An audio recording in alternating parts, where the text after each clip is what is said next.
It's been a decade since that fateful camping trip in the Appalachian wilderness, but the memories still haunt me, as vivid and terrifying as the day they were made. I was 16 at the time, full of teenage bravado and a thirst for adventure. My cousins, Bill and Ramon, were 13 and 10 respectively, and we were all excited about spending more than a week in the great outdoors with their father, Roger. The Appalachian wilderness is a place of breathtaking beauty, with its rolling mountains, dense forests, and crystal-clear streams. As we set out on our journey, the world seemed full of possibility. The weather was perfect. Warm, sunny days gave way to breezy, starlit summer nights. We engaged in all the classic camping activities, fishing in the pristine lakes, hiking through the lush forests, and gathering around the campfire each night to tell ghost stories before turning in. For the first few days, everything was idyllic. We'd wake up with the sun, cook breakfast over the campfire, and then set out to explore the wilderness around us. Roger, an experienced outdoorsman, taught us how to identify animal tracks, which plants were safe to eat, and how to navigate using just the sun and stars. In the evenings, we'd return to camp, tired but happy, to feast on our day's catch and swap stories about our adventures. But on the fourth day, things began to change. Looking back, I can pinpoint the exact moment when our carefree vacation took a turn for the strange and terrifying. It was evening, and we were all gathered around the campfire. The air was filled with the smell of roasting marshmallows and the sound of our laughter. Roger was busy preparing dinner, while we kids were being our usual boisterous selves. I had caught a particularly large brook trout earlier that day, and in a moment of vanity, I decided I wanted a picture to commemorate my achievement.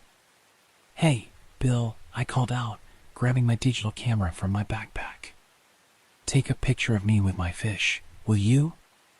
Bill rolled his eyes, but took the camera. I posed at the edge of our campsite, holding up my prize catch, with the dark woods as my backdrop. The flash went off, momentarily illuminating the forest behind me. At the time, I thought nothing of it, but that photo would later reveal something that still sends chills down my spine.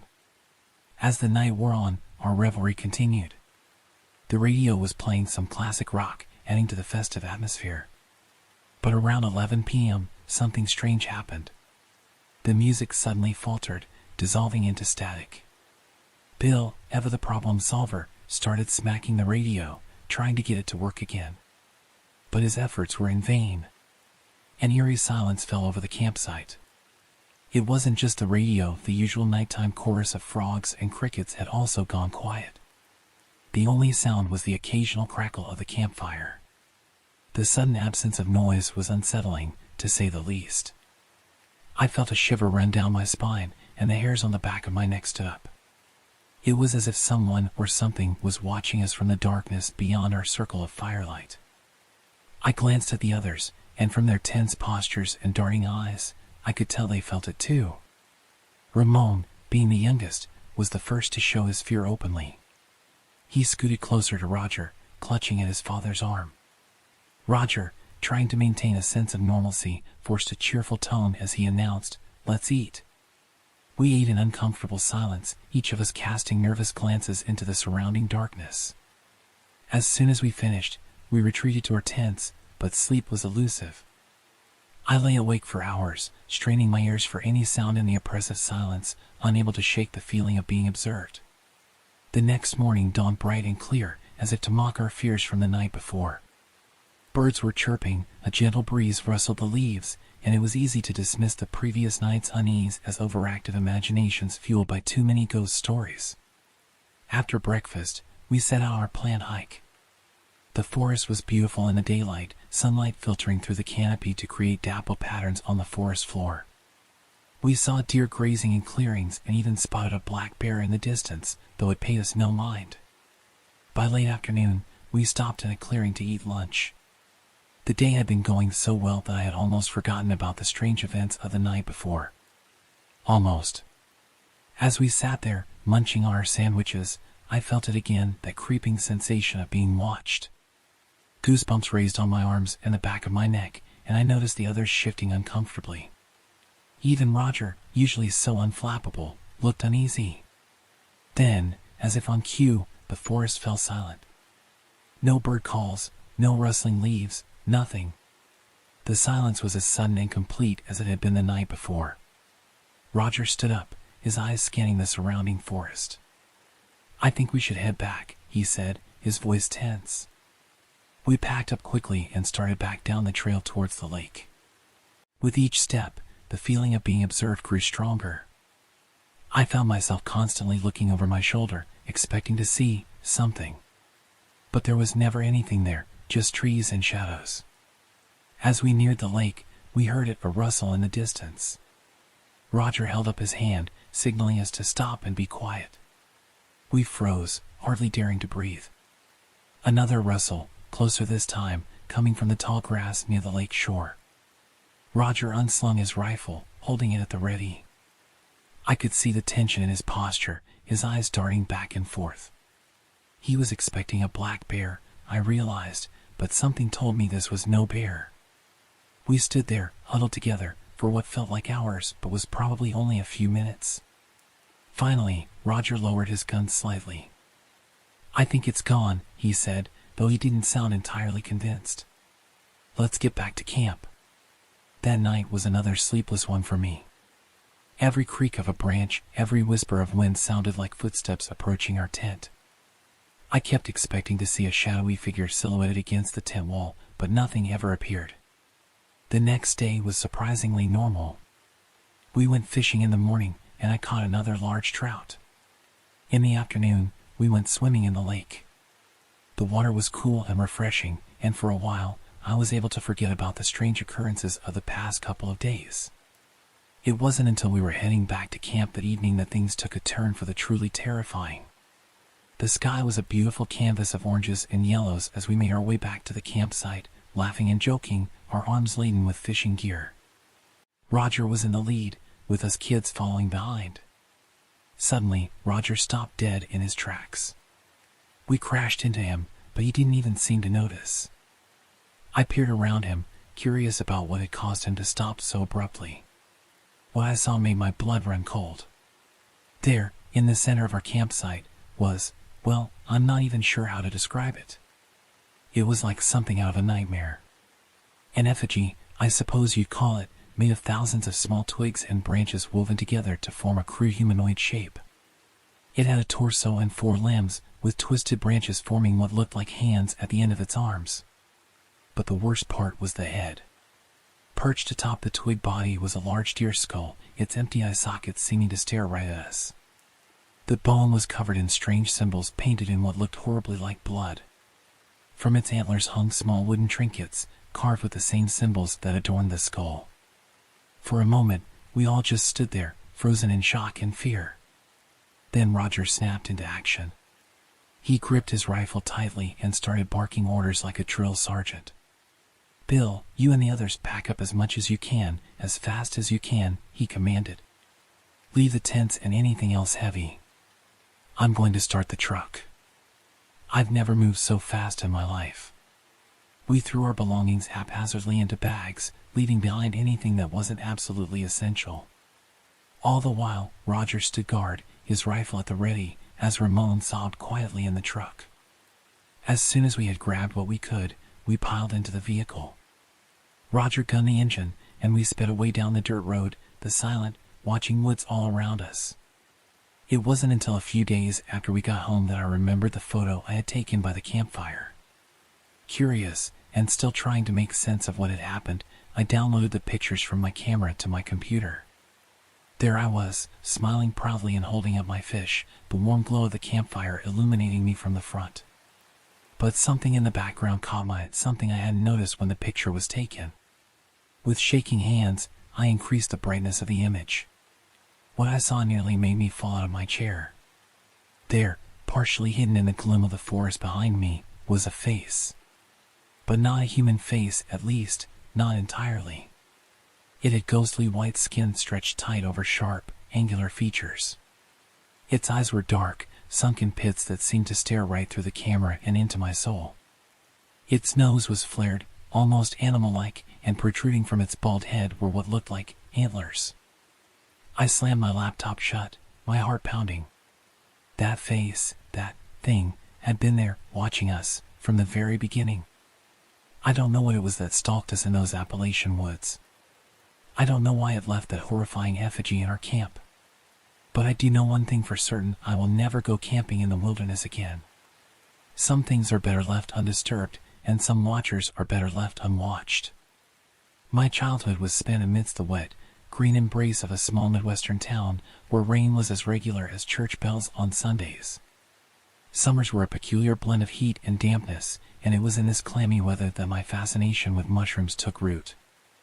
I became a self-proclaimed mycologist, devoting weekends to the endless hunt for fungi. The discovery of a new species, rare, exotic, or just plain odd, was a thrill that no video game or classroom could replicate for me. It all began one ordinary morning as I raced to catch the school bus. Glancing down, I spotted a puffball poking out between the blades of grass in my front yard. That simple discovery ignited a passion within me that would shape my childhood and lead me to the most terrifying experience of my young life. From that day forward, I became obsessed with mushrooms. I started poking around in the little pockets of forest around my town, each one a treasure trove of fungal wonders waiting to be discovered. Within a year, I could identify most of the local species, their Latin names rolling off my tongue with the ease of a seasoned botanist. The cemetery in our town, though an unusual choice, became one of my favorite hunting grounds. It was a small plot, perhaps a few acres, nestled within a larger patch of forest. The cemetery itself was meticulously kept, a stark contrast to the wild, untamed woods that surrounded it.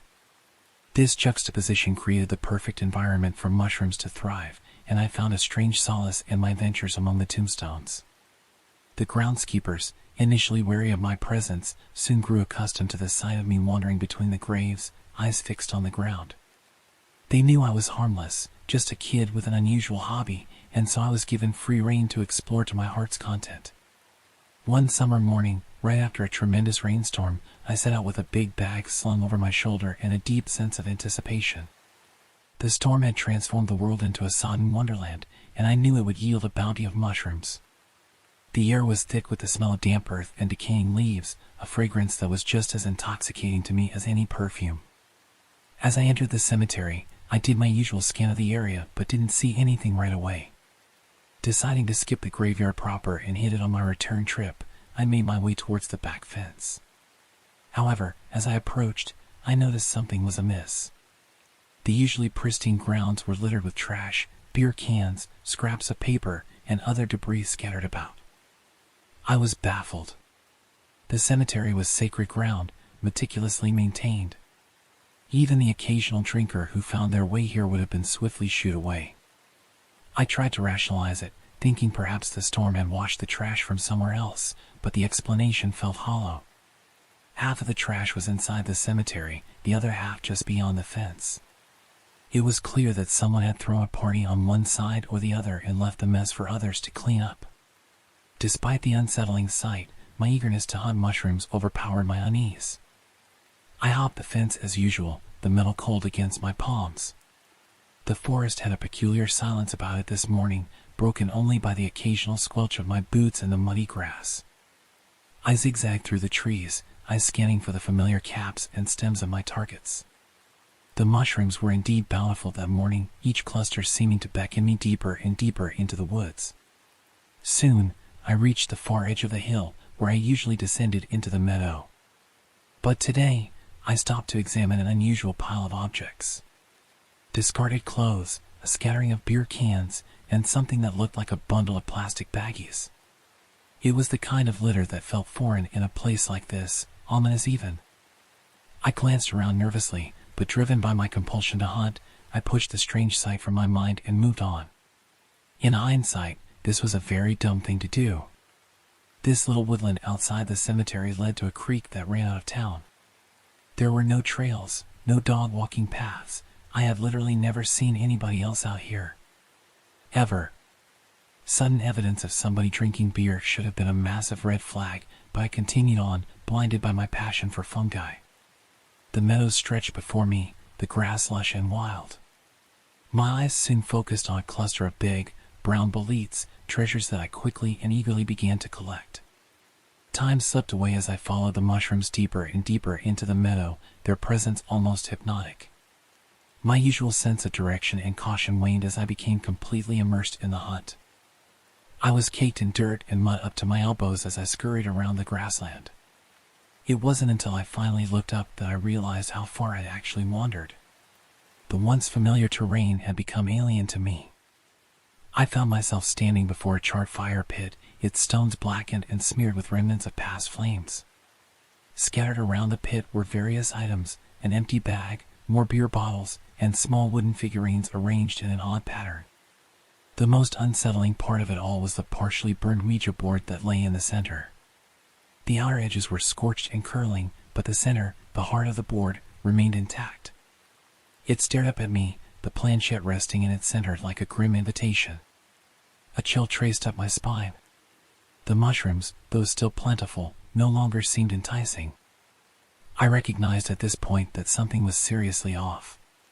The remains of that fire pit and the Ouija board felt wrong, like evidence of some kind of crime that I had stumbled upon.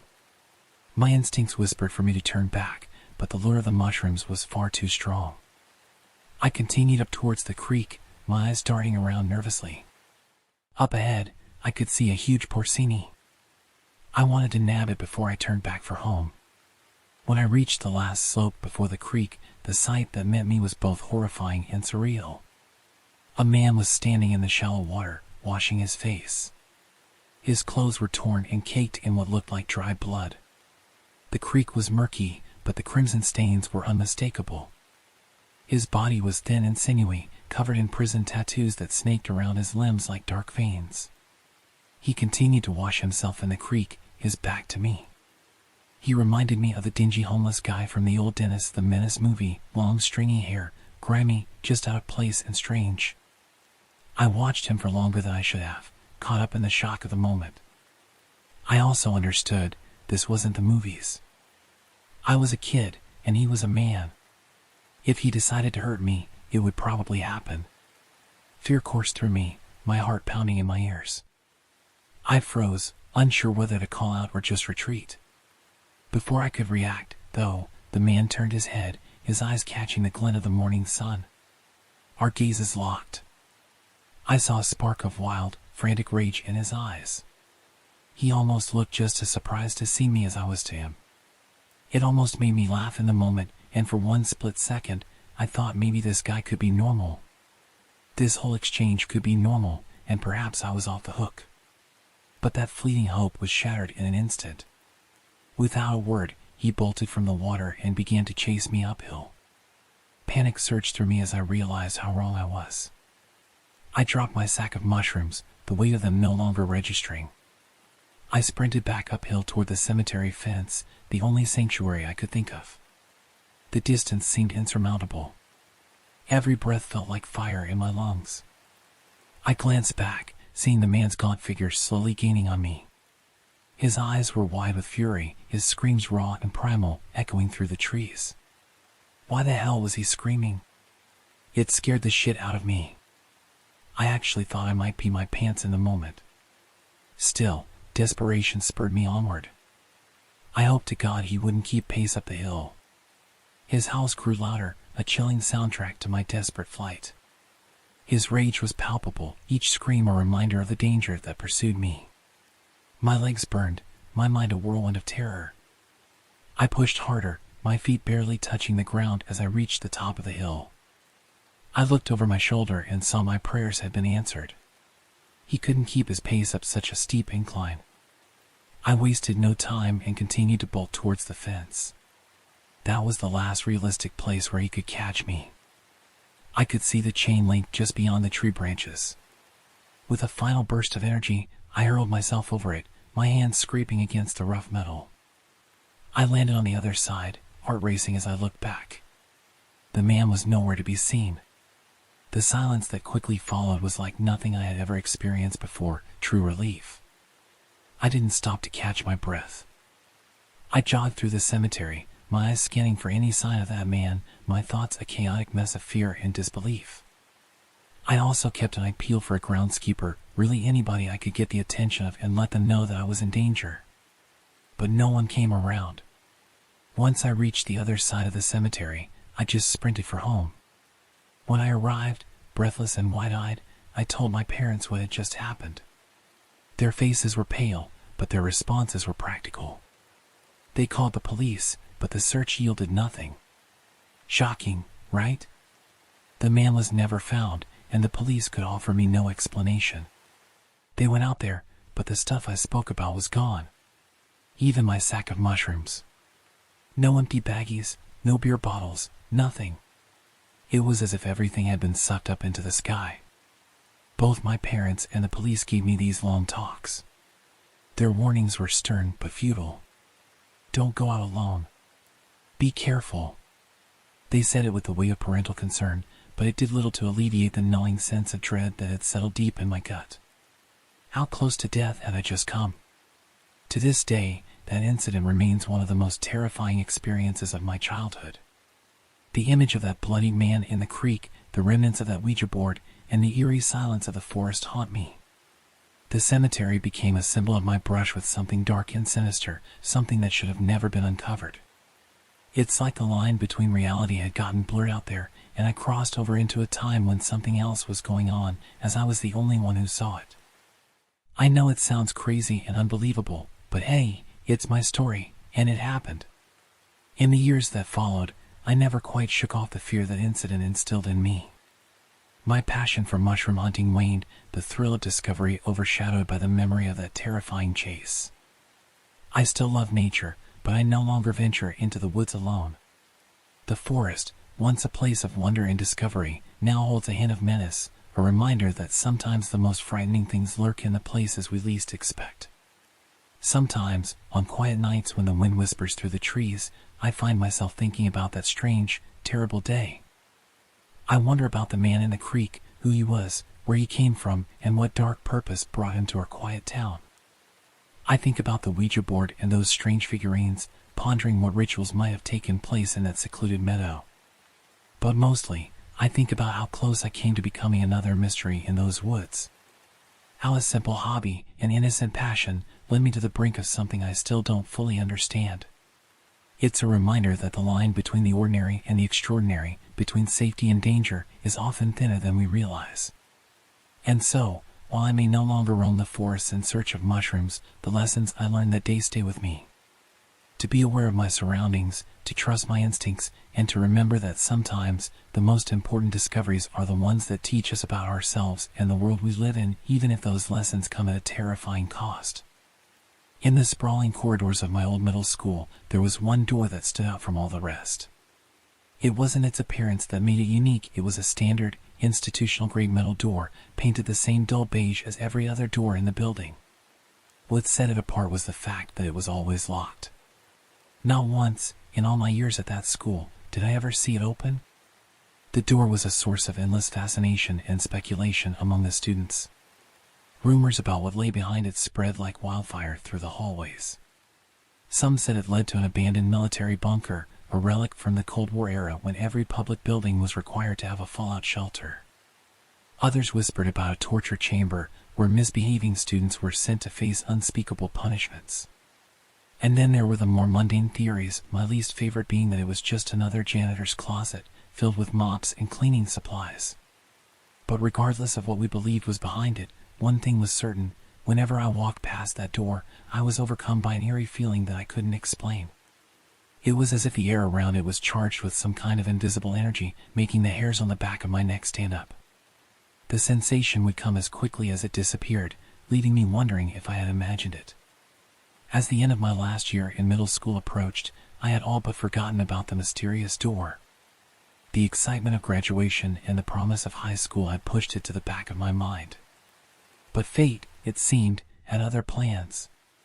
It was a Wednesday afternoon, and I was preparing to head home after the final bell. The hallways were a chaos of slamming lockers and chattering students, everyone eager to escape the confines of the school. I was making my way towards the exit when I passed by that familiar door. Something was different this time. The eerie feeling that had always accompanied my encounters with the door was absent. Curious, I turned my eyes towards it, examining it more closely than I ever had before. That's when I saw a slight opening, barely noticeable unless you were looking for it. My heart began to race. After all these years, the door was finally ajar. I glanced around, making sure no one was watching, and then made a split-second decision. I knew my mom wouldn't mind if I wasn't home right after school. I often went to a friend's house to play video games. This was my chance to finally unravel the mystery that had plagued us for so long. I waited until the hallway was clear, then slipped through the opening. The door closed behind me with a soft click, plunging me into total darkness. I fumbled for my phone, cursing under my breath when I saw it was only at 10% battery. Beggars can't be choosers, I thought, as I turned on the flashlight. The beam of light revealed a sight that took my breath away. Instead of a classroom or a storage closet, I found myself at the top of a steep staircase. The steps were carved from medieval stone bricks, as were the walls surrounding them. It looked like something out of a fantasy movie, completely at odds with the modern school building I had just left. Curiosity overwhelmed any sense of caution I might have had. I began to descend the stairs, the light from my phone casting eerie shadows on the ancient stonework. With each step, that familiar feeling of unease returned, growing stronger the further down I went. I was about halfway down when I heard a loud bang echo through the stairwell. It sounded like it came from above me, perhaps the door closing. I paused for a moment, my heart pounding in my chest, but then continued my descent. In hindsight, I wish I had paid more attention to that sound. After what felt like an eternity, I finally reached the bottom of the stairs. I checked my phone. 15 minutes had passed, and my battery was down to 5%. The staircase had led me to a long tunnel, lined with unlit torches. At the far end, I could make out a wooden door. In the corner of the tunnel, I spotted a light switch. With my phone now at 4%, I decided to conserve its battery. I turned off the flashlight and flipped the switch. To my amazement, the torches along the walls burst into life, bathing the tunnel in a warm, flickering light. As I walked through the tunnel, the feeling of unease that had been building since I entered the stairwell began to fade. By the time I reached the wooden door at the end, it had disappeared entirely. I placed my hand on the rough wood, taking a deep breath before slowly pushing it open. The room beyond was dark, much darker than the tunnel. I could barely make out a pedestal in the center and something on the floor. Before I could investigate further, I heard footsteps approaching. Panicking, I slipped inside and quietly closed the door behind me, then ran to hide behind what I thought was a large piece of furniture in the darkness. From my hiding spot, I could now see that the something on the floor was some kind of writing. It looked like it had been done in red paint, forming symbols and patterns that reminded me of the cult documentaries I'd watched late at night when I couldn't sleep. The door creaked open, and two robed figures entered the room. One was dragging a long black garbage bag, while the other carried what looked like an ancient book. The one with the bag dropped it unceremoniously on the floor and disappeared into the darkness of the room. The other placed the book on the pedestal and called out, "You got the table yet?" "Almost," came the reply from the darkness. As my eyes adjusted to the dim light, I noticed something that made my blood run cold. A pale hand was poking out of the garbage bag. My mind raced with horrifying possibilities. Was it a prop for some kind of sick game? Or was it real? Fear gripped me, and I knew I had to get out of there. I covered my mouth to muffle my panic breathing and waited for an opportunity to escape. When the figure by the pedestal seemed distracted, I began to inch towards the door. I was mere feet away from freedom when a hand clamped down on my shoulder. "So, there was someone in here after all," said a raspy voice behind me. "I guess so," replied the other figure, his tone unnervingly calm. "What are you going to do to me?" I cried, struggling against the iron grip that held me. The figure by the pedestal let out a chilling laugh. "It's not us you need to worry about," he said, his voice dripping with malice. "It's them." Suddenly, the room was flooded with light, revealing a scene straight out of my worst nightmares. Standing on either side of me were two pale, humanoid creatures, each at least 7 feet tall. They had no eyes, no ears, just an impossibly wide, malicious smile and a crooked nose. Their limbs were too long, too thin, bending at unnatural angles. The robed figure released me and joined his companion, leaving me face to face with these monstrosities. I tried to run, to scream, to do anything, but my body wouldn't respond. I was paralyzed with fear, rooted to the spot as the creatures began to approach me. As they drew closer, a horrifying realization dawned on me. The furniture I had been hiding behind wasn't furniture at all. It had been one of these creatures, standing perfectly still in the darkness. One of the beings stretched out a hand towards me, its fingers unnaturally long and tipped with razor-sharp claws. As it was about to touch me, something in my mind snapped. The paralysis broke, and I bolted for the door. I tore through the tunnel, my feet barely touching the ground. Behind me, I could hear the creatures in pursuit, their movements making a sickening, skittering sound against the stone floor. I reached the stairs and began to climb, taking them two at a time in my desperation to escape. Halfway up, an ear-piercing screech echoed through the stairwell. The sound was like nothing I had ever heard before, a mixture of nails on a chalkboard and the wail of a dying animal.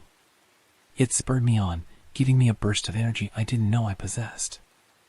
I finally reached the top of the stairs, only to find the door closed. With mounting horror, I realized that the bang I had heard earlier must have been the door shutting behind me. I pounded on it with all my might, screaming for help, but it wouldn't budge. Behind me, I could hear the creatures getting closer, their screeches growing louder. I was trapped, cornered like an animal.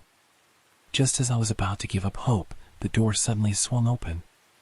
Without hesitation, I hurled myself through the opening, slamming it shut behind me. Panting and shaking, I looked around to thank whoever had saved me, but the hallway was empty. There was no one there. In the days that followed, strange things began to happen at the school. Staff members and students started to disappear. The police were called in to investigate, and they eventually opened that mysterious door. But when they searched the room beyond, they found nothing, no tunnel, no stairs, no creatures. The only thing there was a letter on a pedestal, bearing 5 chilling words, "We will find you, kid." Later, it was revealed that the door could only be opened from the outside. This revelation only deepened the mystery of my escape. How had the door opened when there was no one there to open it for me? Years have passed since that day, but the memory of what I saw behind that door has never left me. Lately, I've begun to fear that the creatures have made good on their promise.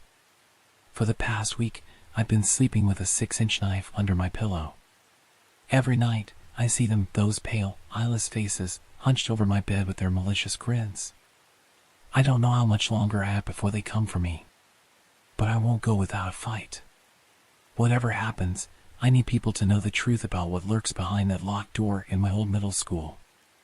If you're reading this, be careful. And whatever you do, don't let your curiosity get the better of you. Some doors are meant to stay locked. In the sweltering summer of 2006, I found myself behind the wheel of a flatbed truck, hauling a load of construction materials through the heart of rural Tennessee. The exact location escapes me now, lost in the fog of memory, but I reckon it was somewhere between Memphis and Nashville, inching closer to that nebulous intersection where Tennessee meets Mississippi and Alabama. It was the kind of place where the trees outnumbered the people, and the roads twisted through the landscape like veins in an aging hand. My cargo was a mishmash of house-building essentials, drywall sheets stacked like oversized playing cards, bundles of roofing shingles that smelled of tar and potential, and more pre-packaged flooring than I'd ever seen in one place. It was a Tetris game of epic proportions, and I'd used every tie-down strap in my arsenal to keep it from sliding off the back of my truck. The load was so precarious that I'd spent an extra hour at the shipper's yard, meticulously tarping everything down. Or so I thought. About 5 miles down the road, deep in the bowels of nowhere, on a 2-lane blacktop that seemed to stretch into eternity, I noticed my tarp flapping in the wind like a distress signal. "Shit," I muttered, scanning the roadside for a place to pull over. Fortune smiled on me, and I found a wide shoulder that could accommodate my rig without risking life and limb. As I climbed out of the cab, the humid air hit me like a wet blanket. The woods pressed in close on both sides of the road, their green canopy blocking out most of the sky. It was the kind of place where you half expected to see eyes glowing in the underbrush, watching your every move. I shook off the thought and got to work. It didn't take long to realize that my initial tarping job was subpar at best. Cursing my earlier haste, I decided to redo the whole thing right there on the side of the road. I undid all the bungee straps, their elastics snapping back with enough force to leave welts on my arms. I dragged the tarps off, rolled them back up, and started the process anew. As I was unrolling the first tarp across the load, movement caught my eye. A lone figure was walking down the road towards my truck. Even from a distance, I could tell this guy was down on his luck. He moved with a shuffling gait, empty-handed and clearly unkempt. As he drew closer, I could make out a far-off stare in his eyes, like he was looking through the world rather than at it. I took stock of my surroundings, remembering that I was a good 10 to 20 miles deep into public forest land. There weren't any houses or cabins out here, just miles of green solitude punctuated by the occasional logging road or hiking trail. Sure, there could be day hikers or campers around, but something about this guy's presence felt off. He was alone on a road where even cars were a rarity. I tried to push my unease aside and focus on the task at hand. The tarps needed securing, and I couldn't let one strange wanderer distract me from my job. Still, I kept one eye on him as I worked, watching his slow but steady approach. By the time I had the tarps back in place and was climbing down to start hooking the bungee straps, the man had drawn close enough that I could no longer ignore his presence. As a precaution, I grabbed my winch bar and set it on the trailer where I was working. It was an 8-pound solid metal bar, about 4 feet long, with one end tapered to a blunt point and the other sporting a hollow opening. Officially, it was for tightening straps and chains. Unofficially, it was a damn good deterrent for any trouble that might come knocking. As the man finally reached me, the first thing that struck me was his hair. It was a mullet gone wrong, patchy and uneven, like he'd tried to cut it himself while riding a mechanical bull. Business in the front, party in the back had never looked so apocalyptic. But it was his eyes that really got to me. They were clear, not glazed over like you'd expect from someone drunk or high. No, it was something else entirely. It was as if the lights were on, but nobody was home. The vacancy in his gaze sent a chill down my spine despite the summer heat. His clothes were a testament to hard times, threadbare, dirty, hanging off his gaunt frame like they belonged to someone else. His shoes were cheap white tennis sneakers, caked with mud and misery. One shoe was missing its laces entirely, the tongue lolling out like a dead man's.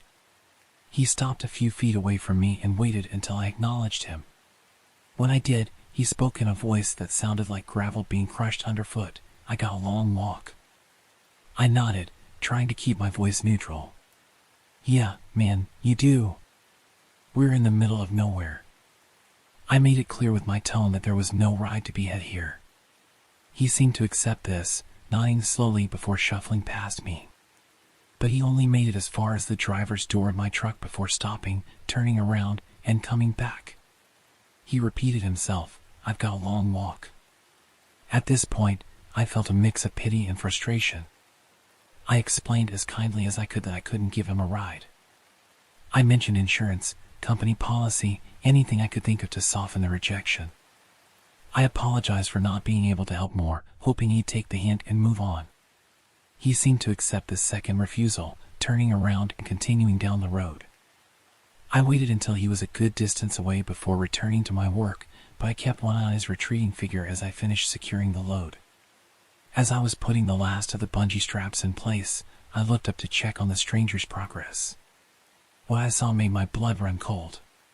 He had turned around and was heading back towards me at a rapid pace. Even more unsettling, it looked like he was talking on a cell phone. His hand was up to his face, and I could just make out his mouth moving, his other hand gesticulating wildly as if he was deep in conversation. I finished the straps in record time, grabbed my winch bar, and hopped down from the truck. I looked up just in time to see the man about 10 feet away, much closer than I expected. The sudden proximity startled me, and I blurted out, Jesus, man, you scared me to death. He just smiled and nodded, lowering his phone hand and giving me his full attention. There was something predatory in his gaze now, a hunger that hadn't been there before. I started to speak, Look, man, I can't. He cut me off. I know. Shut up. He chuckled, a sound devoid of any real humor. The hell did you just say to me? I growled, my grip tightening on the winch bar. He didn't respond, just took a few confident steps forward. I matched his advance, bringing the winch bar up before me like a medieval knight wielding a sword. He didn't even glance at it, taking one more step forward. Then, without warning, he blew a handful of sand directly into my eyes. The pain was immediate and intense. I was instantly blinded, nearly dropping to my knees from the shock. Through the burning agony, I could hear his shoes scuffling in the dirt around me, circling like a shark that had scented blood in the water. Panic surged through me, and I swung the winch bar wildly, hoping to connect with something, anything. But my desperate swings met only air. His footsteps receded slightly, and then a horrible realization dawned on me. He was going for my truck. I fumbled for the key fob in my pocket, my fingers feeling thick and clumsy. Finally, I managed to hit the lock button, hearing the satisfying click of the locks engaging. "Damn it!" I heard him curse. "I was hoping you left those in the ignition." There was a pause, and then his voice took on a more menacing tone. "Well, I guess now I have to take them from you." I frantically tried to clear my eyes, but it was useless. The sand was caked in there good, and I knew I'd need water or eye drops to restore my vision fully. I could see a little out of my right eye, a blurry, tear-streaked view of the world, and I did my best to keep track of my attacker as he stalked around me. He made several lunges for my pocket, his hands roughly patting me down, searching for the keys. I managed to push him off twice, but I could feel his fingers probing, getting closer to their prize with each attempt.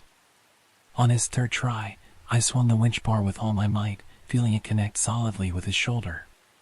He grunted in pain and stumbled back a few steps. Taking advantage of the momentary reprieve, I backed up towards my trailer, hoping to use it as cover. But in that instant, my vision blurred again, and I lost sight of him. The world went silent. I couldn't hear his breathing, his footsteps, nothing. It was as if he had vanished into thin air. I rubbed at my eyes furiously, trying to clear them enough to spot any movement. Suddenly, I felt the trailer shift beneath my hands. With a jolt of terror, I realized he had climbed up onto it. He was going to come at me from above. Just as I started to step forward, I felt his arms snake around my throat from behind. If I hadn't felt the trailer move, he would have had me dead to rights. As it was, I managed to duck and shrug him off, using his own momentum to throw him off balance. In that moment of confusion, I made a break for it. I bolted for the truck, my heart pounding so hard I thought it might burst from my chest. I yanked the door open, hurled myself inside, and slammed it shut behind me, immediately hitting the lock button again for good measure. Safe inside the cab, I set the winch bar on the passenger seat and tried to get my bearings. My eyes were still burning, vision blurry, but I scanned the area for any sign of my attacker. What I saw next was perhaps the most unsettling thing of all. The man was standing about 10 feet from the truck, talking into his hand again. But this time, he wasn't just talking, he was screaming, his face contorted with rage, spittle flying from his lips as he ranted at his imaginary phone. I didn't wait to see what would happen next. I cranked the engine, threw it into gear, and pulled out onto the road without even checking for traffic. As I passed him, our eyes met for a brief moment. The look on his face was one of pure, unhinged malevolence, his eyes boring into me with an intensity that made my skin crawl. I kept my foot heavy on the accelerator until I hit 5th, then 6th gear. When I finally dared to check my rearview mirror, he was gone, as if he'd never existed at all. A mile or so down the road, I found a safe place to pull over and properly clean out my eyes. By the time I was done, my vision had mostly cleared, but there was still no sign of the strange, violent man who had attacked me. To this day, that encounter remains the most terrifying experience of my life. I reported it to the police and my employers, of course, but nothing ever came of it. Sometimes, on long hauls through isolated stretches of country, I find myself scanning the roadsides, half expecting to see that crazed figure shambling towards me. I often wonder about that man, about what drove him to such desperation and madness. Was he truly insane, or just a predator who had found the perfect hunting ground in those lonely forests? And what would have happened if I hadn't been able to get away? But mostly, I think about how quickly an ordinary day can turn into a nightmare, how thin the line is between safety and mortal danger. That experience changed me, made me more cautious, more aware of my surroundings. It taught me that sometimes the most dangerous things aren't the wild animals or the treacherous roads, but the people we encounter in the most unexpected places. I still drive that same route sometimes, and every time I pass that stretch of road, I feel a chill run down my spine. I can't help but wonder if he's still out there, walking that long road to nowhere, waiting for the next unsuspecting traveler to stop and offer help. In my darkest moments, I find myself hoping that guy got run over on his long walk to nowhere. It's not a kind thought, I know, but neither was he. And in this line of work, in those remote places where civilization feels like a distant memory, sometimes unkind thoughts are all that stand between you and the darkness that lurks just beyond the reach of your headlights.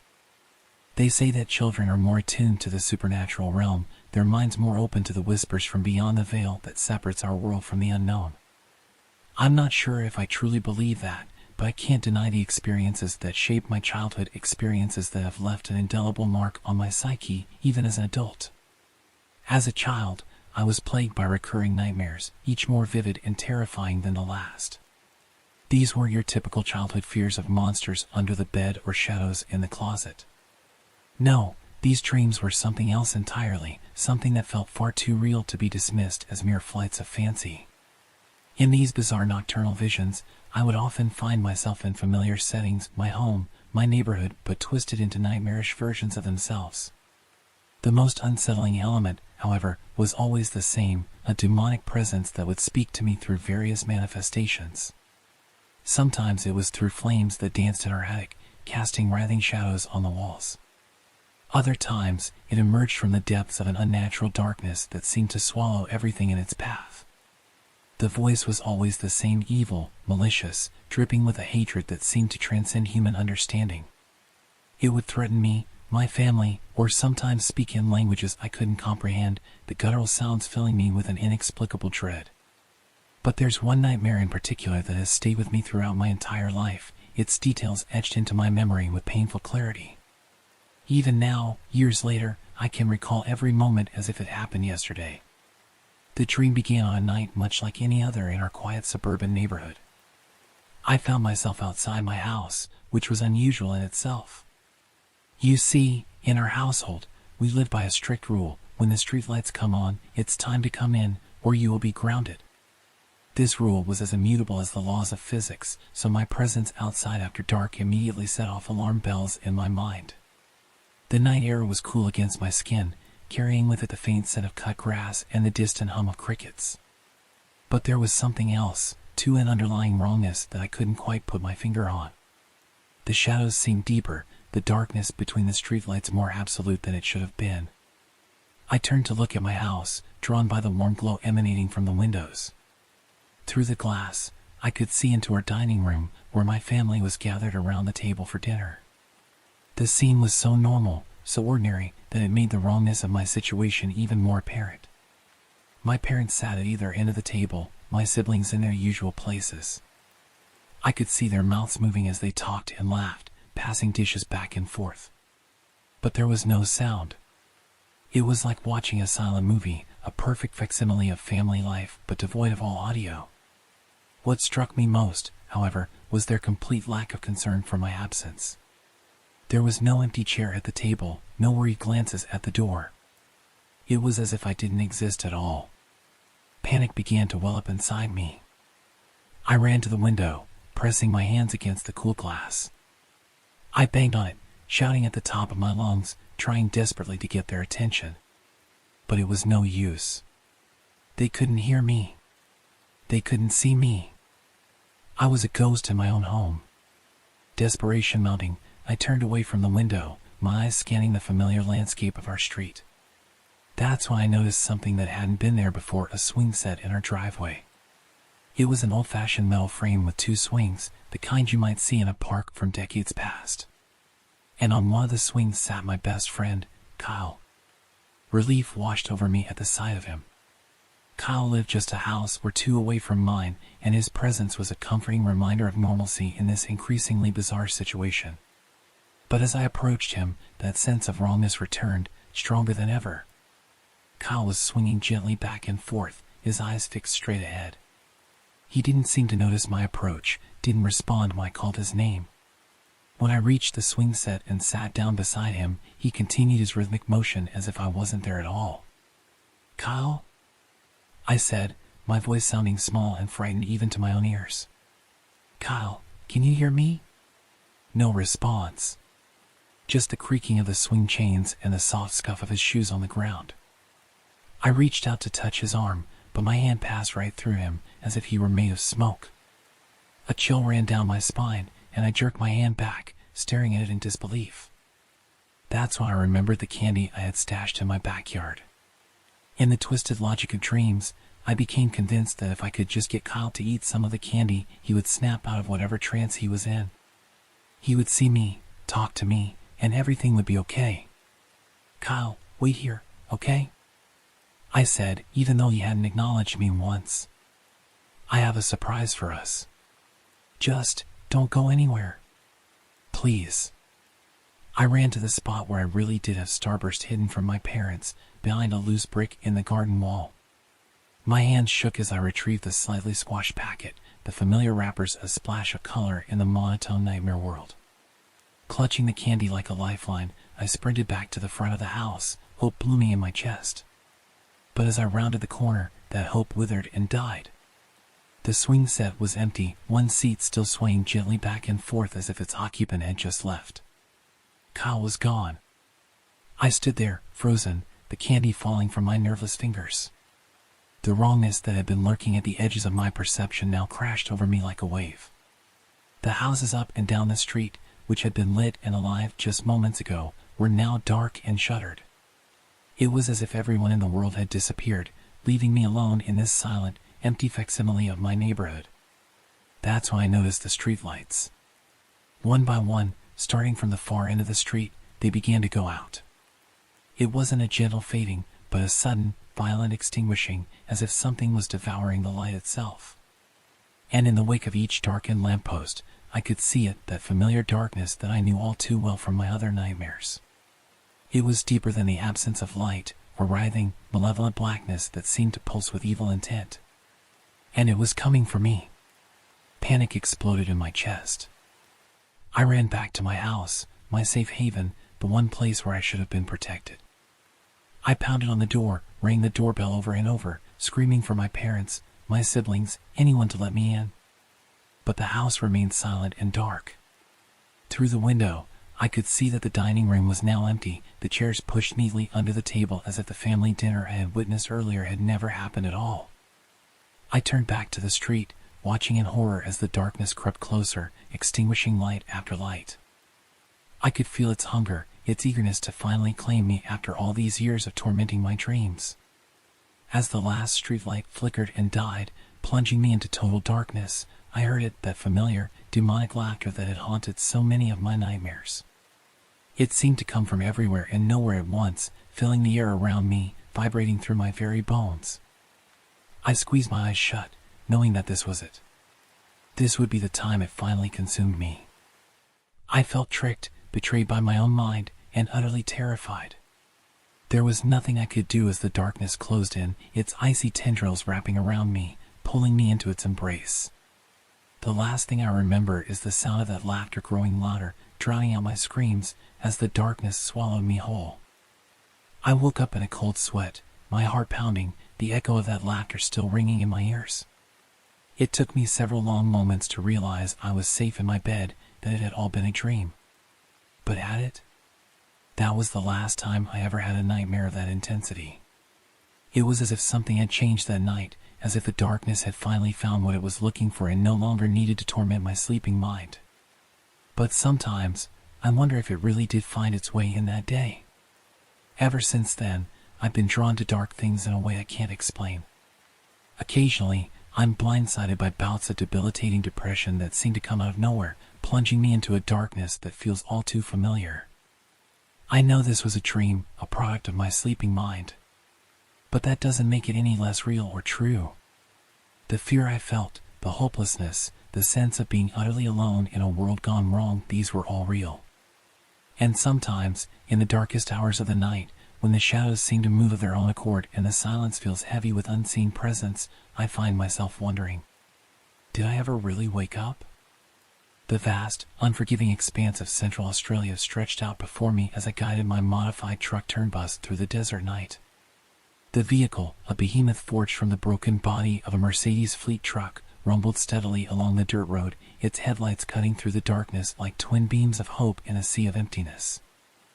I was more than 500 kilometers from the nearest town, truly in the middle of nowhere. But then again, most of Australia is the middle of nowhere. The majority of this enormous continent is uninhabitable, discouraged from even casual travel. With 80% of our population hugging the coastline, venturing into the outback means encountering more mirages than people, more danger than comfort. This particular journey was part of a 5-day charter, a mission of mercy and necessity. My cargo? A group of Aboriginal elder women en route to receive vital health checks, pap smears, mammograms, and other essential screenings that were simply unavailable in their remote communities. It's a sad reality that in these isolated areas, even basic medical care can be a luxury. There are doctors, sure, but they're equipped for only the most rudimentary treatments. Women's health? That's a whole different ballgame out here.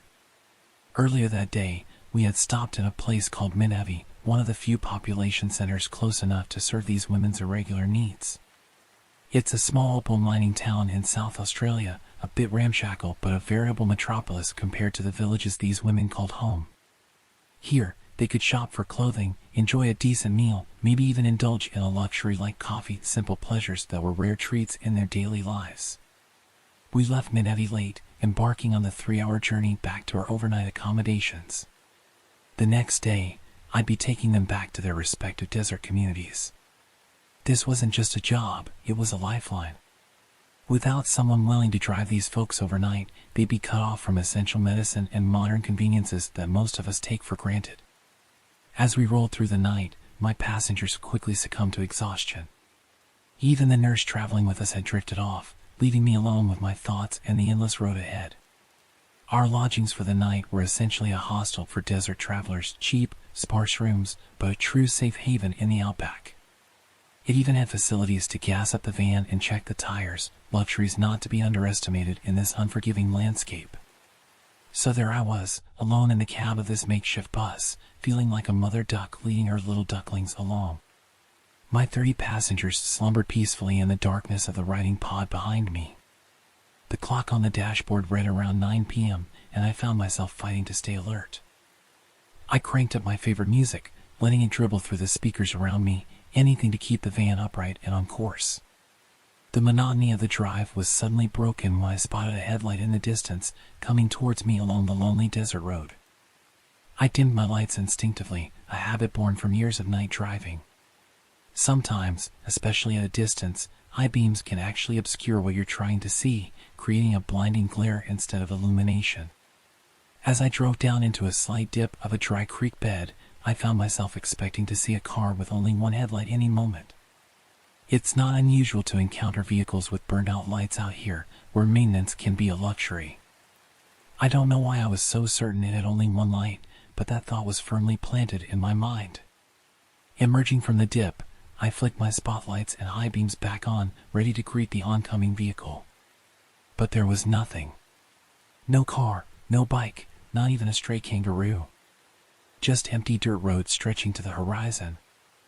I scanned the area carefully. There was no dust in the air, no sign of a vehicle having passed or turned off. I could see a good distance in every direction, and I was very clearly alone. That's when the first chill ran down my spine. My skin went slick with cold sweat as I realized that whatever I had seen no longer existed. It dawned on me why I had thought it was a car with one light. The apparition had been almost impossible to quantify. My brain, desperate to make sense of the inexplicable, had latched onto the most logical explanation. But logic had no place here, not in this vast, ancient desert under the indifferent stars. I kept the bright lights on, my knuckles white on the steering wheel as I pressed on. For the next hour, the road remained empty, devoid of any other signs of life or light.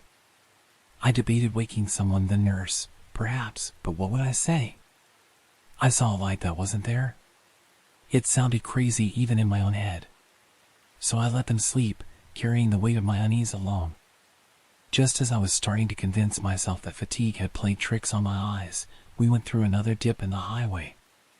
As we emerged, my blood turned to ice in my veins.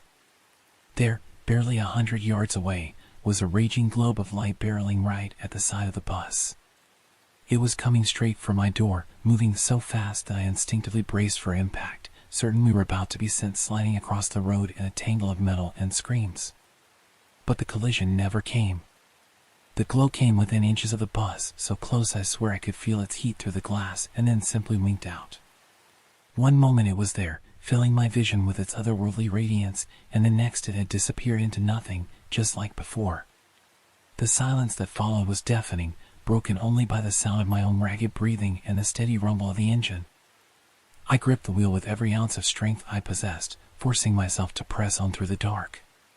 My mind raced, trying to rationalize what I had seen, but every explanation fell short. This was something beyond my understanding, beyond the realm of the normal world I thought I knew. When we finally arrived at the hostel, I was a bundle of frayed nerves barely held together. Before letting the passengers disembark, I swallowed my pride and asked if any of them had seen any lights. Their confused responses, "What light?" only confirmed my growing unease. Briefly, haltingly, I explained what I had witnessed. The reaction was immediate and unsettling. The women fell silent, exchanging loaded glances that spoke volumes in their wordlessness. After a moment, they began speaking hurriedly to each other in their own language, their tones urgent and tinged with fear. Then, without further explanation, they all got off the bus, their movements quick and nervous, as if eager to put distance between themselves and the vehicle or perhaps what had been following it. I didn't press for answers, instead focusing on my routine inspection of the bus. But I couldn't shake the feeling that something fundamental had shifted, that I had brushed against something ancient and unknowable out there in the desert night. A few minutes later, a couple of the older women approached me. Their faces were etched with concern as they asked me to recount exactly what I had seen, urging me not to leave out a single detail. I obliged, describing the events down to the minute, including where I had seen the lights, how I felt, and my best guess at the distances involved. With each detail I shared, the women seemed to grow more distressed, exchanging glances heavy with unspoken understanding. Now, I'm not easily rattled. I'm a big guy, and I've lived on 3 continents. My career path has been varied: police officer, teacher, bus driver, coach, trucker, and I've seen my fair share of the world's wonders and horrors. I consider myself a skeptic, but with an open mind. Not much in this world scares me. But the reaction of these women, who had lived in this harsh landscape for generations, sent a chill through me that had nothing to do with the desert night. After I finished my account, 2 of the older ladies looked at me with eyes wide with a mixture of fear and something akin to awe. I had developed a good rapport with the indigenous people of Central Australia during my time there, and I knew when something truly shook them. Their words, spoken in hushed, reverent tones, will stay with me forever. "Driver, we are so lucky that you did not stop, because if you did, no one would have seen any of us ever again. We'd all be gone." When I pressed for an explanation, they just shook their heads, refusing to elaborate.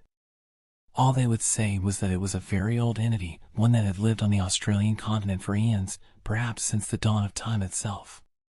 The fear in their eyes told me more than their words ever could. I took their warning at face value, recognizing the weight of millennia of oral tradition and survival knowledge behind their words. I didn't mention it again to any of the riders, not wanting to further upset them or trivialize their beliefs. It wasn't until I returned to the city where I lived that I brought it up again, asking some friends and coworkers about the experience. Their reactions were markedly different from the Aboriginal women's. They laughed it off, casually explaining that I had encountered the Min lights, a well-known phenomenon in Western Queensland. But something about their easy dismissal didn't sit right with me. What I had seen, what those women had reacted to with such visceral fear, felt like more than just a quirk of the landscape or a trick of the light. The conviction in the women's voices, the way they spoke of it as something you did not want to meet in the desert late at night, struck a chord deep within me. I've since learned that this phenomenon is indeed one of the oldest myths in Australian history, deeply woven into the fabric of the land and its people. I may have only seen it once, and only for a few minutes, but the impact of that encounter has stayed with me. It might have looked like a simple car headlight a couple of kilometers up the road to my uninitiated eyes, but the reaction of those women whose people have survived in this desolate, remote part of the continent for 60,000 years tells a different story. Their fear, their respect for this unknown entity, speaks volumes. I don't know what it was that I saw out there in the vast emptiness of the outback. I don't know if it was a natural phenomenon, a shared hallucination born of fatigue and isolation, or something more sinister and otherworldly. But I do know this: if the people who have called this harsh land home for tens of thousands of years are scared of it, I'm inclined to take their word for it. Whatever it was, I have no desire to encounter it again, no wish to test the limits of its patience or intentions. The Australian outback is a place of profound beauty and danger, where the line between the known and the unknown, the natural and the supernatural, can blur in the blink of an eye. It's a land that demands respect and caution in equal measure. And sometimes, the wisest course of action is to keep driving, to resist the urge to investigate, and to be grateful for the narrow escapes we might not even realize we've had.